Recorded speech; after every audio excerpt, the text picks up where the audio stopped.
அனைவருக்கும் வணக்கம். மடை திறந்த வெள்ளம் போல் பணவரவு அதிகரிக்க வேண்டுமா? நாளை சங்கடஹர சதுர்த்தி. விநாயக பெருமானை இதுபோல் வழிபட்டு பாருங்கள், வீட்டில் பணவரவு அதிகரிக்கும். இந்த பரிகாரம் செய்ய ஒரு சின்ன துண்டு வெல்லம் எடுத்துக்கோங்க. பொடிச்ச வெல்லம் வச்சுருக்கீங்கன்னா அதை கூட பயன்படுத்தலாம். இதை நல்லா இடித்து எடுத்துட்டு கொஞ்சமாக நெய் சேர்த்து பிள்ளையார் பிடிக்கணும். நெய் கலந்ததுமே வெல்லம் தளர ஆரம்பிச்சிடும். பிள்ளையார் பிடிக்க சுலபமாக இருக்கும். பித்தளை அல்லது செம்பு தட்டில் தான் பிள்ளையார் பிடிச்சு வைக்கணும்.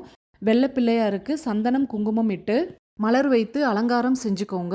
மாலை 6 மணிக்கு மேலே தான் இந்த வழிபாட்டை செய்யணும். சங்கடஹர சதுர்த்திக்கு கோவிலுக்கு போகிறவங்களா இருந்தீங்கன்னா வீட்டில் இந்த வழிபாடு முடிச்சுட்டு அதுக்கப்புறம் கிளம்புங்க. விநாயகருக்கு அலங்காரம்லாம் செஞ்சு முடிச்சதுக்கப்புறம் ஓம் வக்ரதுண்ட மகாகாய மந்திரம் சொல்லிட்டு ஓம் க்ளாம் க்ளீம் கம் கணபதையே வர வரத மம தன தானிய சமிருதிம் தேஹி தேஹி ஸ்வாஹா இந்த மந்திரத்தை 21 முறை உச்சரிக்கணும். பிறகு தூப தீப ஆராதனை செஞ்சுட்டு அந்த பிள்ளையார் உங்கள் பூஜை அறையில் அப்படியே இருக்கட்டும். மறுநாள் காலையில் நீங்கள் குளிச்சு முடிச்சுட்டு தீபம் ஏற்றிய பிறகு வெள்ளை பிள்ளையாரை நீரில் கரைச்சி கால்படாத இடத்துல ஊற்றிருங்க. இதுபோல் செய்வதால் பணவரவு அதிகரிக்கும். புதன்கிழமை விநாயக பெருமானுக்கு உகந்த நாள்.